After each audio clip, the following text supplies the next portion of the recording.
رسول اللہ صلی اللہ علیہ وآلہ وسلم نے اس لیے اس مبارک رات کے متعلق یہ الفاظ بول دیے تھے،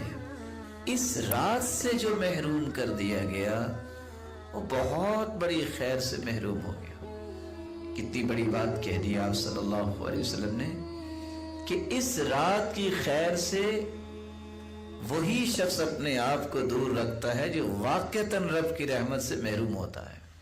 اس سے بڑا محروم کوئی نہیں کہ جس کو اللہ نے اتنا مختصر موقع دیا کہ وہ زندگیاں